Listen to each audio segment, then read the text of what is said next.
లో ఇంత ఘన విజయం ఎవరు చూడలేదు. దానికి బీజాలు ఇక్కడి నుంచే పడ్డాయి, పిఠాపురం నుంచే పడ్డాయి.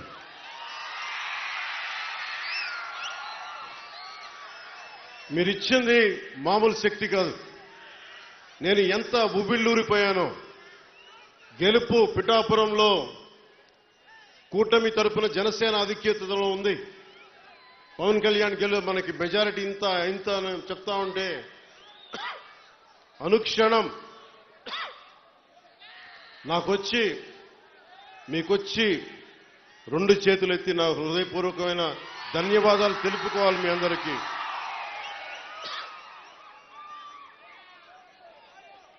అనుక్షణం ఉబిళ్ళూరని. కానీ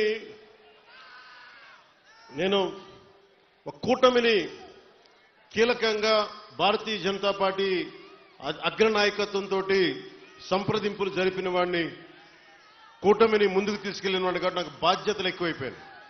ఢిల్లీ వెళ్ళాను, అందరినీ తీసుకెళ్ళాం, అందరితో మాట్లాడాం.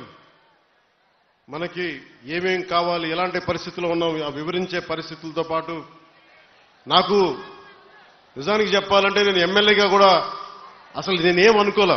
నా కర్తవ్యం ఒకటే, తల్లి డొక్కా సీతమ్మ చనిపోయి ఏ పుణ్యలోకాల్లో ఉంది. కానీ ఆకలిని ఎవరన్నా తల్లి డొక్కా సీతమ్మ నాకు ఆకలేస్తుంది అన్నం పెట్టు అంటే అందరూ బయటకు వచ్చేవారు.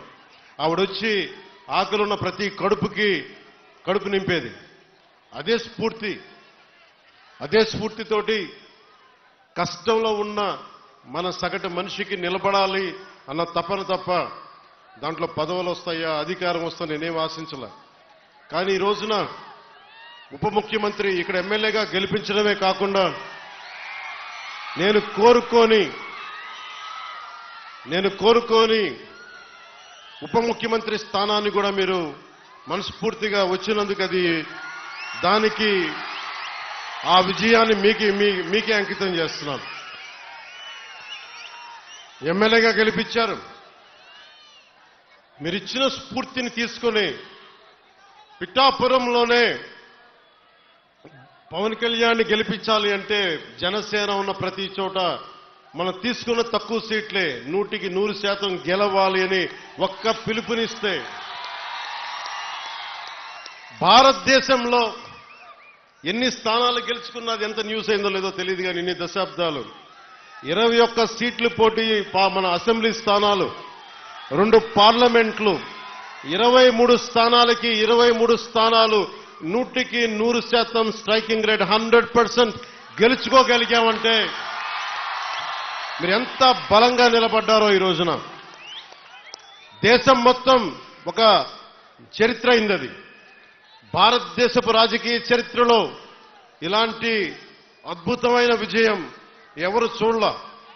అది ఇచ్చినందుకు జన సైనికులకి, ముందుగా వీర మహిళలకి,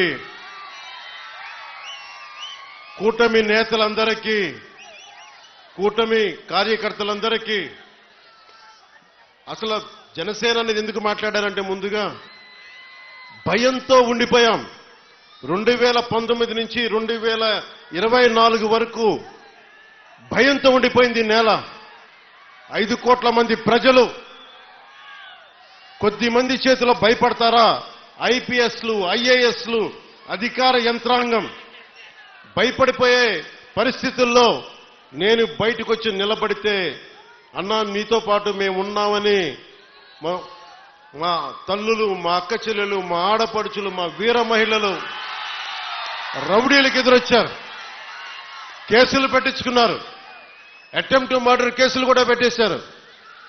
ఇక జన సైనికులు మబ్బుల్లో పరిగెత్తే పిడుగులు లాంటి జన సైనికుల గురించి చెప్పక్కర్లా. మీరు ధైర్యం ఇస్తే, కొత్త తరమే ఇంత పోటీ చేస్తున్నప్పుడు అనుభవం ఉన్న మన తరం ఎంత పోటీ చేయాలని తెలుగుదేశం నాయకులు బయటకు వచ్చారు. కేంద్రం మనకు అండగా ఉండి మనం ఎంత బాగా పనిచేయాలని చెప్పి భారతీయ పార్టీ జనతా నాయకులు అందరం కలిపి ఈ రోజు వచ్చి 164 స్థానాల్ని బలంగా గెలుచుకొని, ఒకటే అన్నారు కదా మనల్ని, నువ్వు అసెంబ్లీలోకి ఎలా అడుగు పెడతావో మేము చూస్తాం.